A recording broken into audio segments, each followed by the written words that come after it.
Sahabatku anak Indonesia, saya ingin bercerita tentang keberadaan ratusan anak-anak di salah satu pulau terisolasi yang bernama Pulau Telo.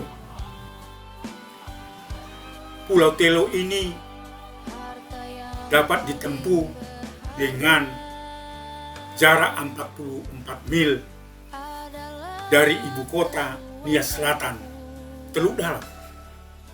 Teluk ini merupakan teluk yang sangat terkenal bagi turis-turis asing yang melakukan surfing di Teluk Dalam. Namun tidak untuk Pulau Telo, di mana Pulau Telo itu terdiri dari pulau-pulau yang disebut dengan Pulau Batu. Penghuninya ada 1.000 orang diperkirakan. Pekerjaannya tentu apa yang disebut dengan orang Medan mocok-mocok. Oleh sebab itu, sebagian masyarakat dari Pulau Batu bekerja di luar negeri. Sahabatku anak Indonesia, di pulau terisolasi ini ada perusahaan-perusahaan yang disebut dengan lodging bis, ya, katakanlah demikian. Juga ada perusahaan-perusahaan kayu yang berada di pulau ini. Dengan hadirnya perusahaan-perusahaan ini seyogianya membawa kesejahteraan, tetapi fakta tidak demikian. Bahkan anak-anak di Pulau Telo ini dikabarkan oleh salah seorang pendeta yang hadir di tempat itu dan bertemu dengan warga masyarakat. Banyak anak-anak menderita, banyak anak-anak terlanggar haknya. Salah satu ada peristiwa yang cukup memprihatinkan. Seorang anak SMP dinyatakan hilang, dan sampai hari ini tidak ditemukan. Bahkan ada anak-anak yang hilang, yang diduga dimakan atau diterkam buaya. Anak ini bernama Yosua yang melaporkan kepada Komnas Perlindungan Anak.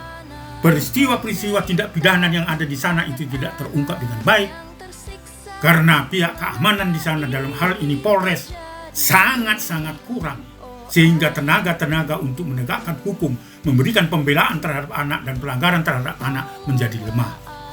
Bahkan ada beberapa informasi yang saya dapatkan, ada kantor polisi yang tidak ada penghuninya. Ini tentu perlu diklarifikasi, apakah sungguh-sungguh penegakan hukum itu sangat lemah. Namun konsentrasi dari Komnas Perlindungan Anak, anak-anak di Pulau Telo harus diselamatkan dan tidak boleh dilanggar haknya sekalipun tinggal di daerah-daerah terisolasi.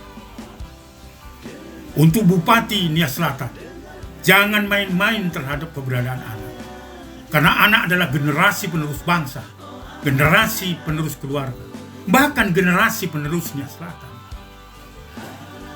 Oleh sebab itu, dengan keberadaan anak-anak yang terlanggar haknya itu, Komisi Nasional Perlindungan Anak menghimbau sekali lagi kepada Bapak Kapolri untuk memberikan atensi terhadap persoalan ini, sehingga kantor-kantor polisi yang ada di sana betul-betul bisa bekerja dan betul-betul bisa membantu masyarakat untuk mengungkap kasus-kasus, secara khusus kasus tindak pidana yang dirasakan oleh anak-anak. Karena ada banyak kasus yang dilaporkan ke Komnas Perlindungan Anak. Selain anak hilang, tetapi ada juga banyak anak-anak korban kekerasan, baik itu dilakukan oleh orang terdekat, bahkan itu dilakukan oleh sesama sendiri. Tindakan-tindakan pelanggaran terhadap anak ini sungguh menyedihkan. Oleh sebab itu, implementasi dari atensi Bapak Kapolri, saya meminta dengan sangat penuh rasa hormat saya kepada Kapolda Sumatera Utara yang baru, ya tentunya dengan bekerja sama atau memerintahkan Direskrimum Polda Sumatera Utara untuk datang dan memberikan atensi terhadap persoalan ini, khususnya di Polres Nias Selatan dan polsek-polsek yang ada di Pulau Telo. Tanpa perhatian, tanpa penegakan hukum, maka nasib anak-anak yang berada di pulau-pulau terisolasi di Nias Selatan tidak dapat kita berikan perlindungan yang baik. Sekali lagi tentunya saya berharap penuh dengan Bapak Presiden untuk segera mungkin juga berkunjung ke Nias Selatan sehingga keadaannya akan berubah dengan baik. Itu harapan saya, di mana sebelum Presiden Republik Indonesia menyelesaikan tugasnya di tahun 2024. Sekali lagi terima kasih untuk Bapak Pendeta yang telah memberikan perhatian terhadap anak-anak yang berada di Pulau Telo, karena suara Anda adalah suara anak-anak Indonesia, suara anak-anak Nias, dan suara Tuhan. Tolonglah Ayah jelaskan padaku, tolong Bunda jawablah aku.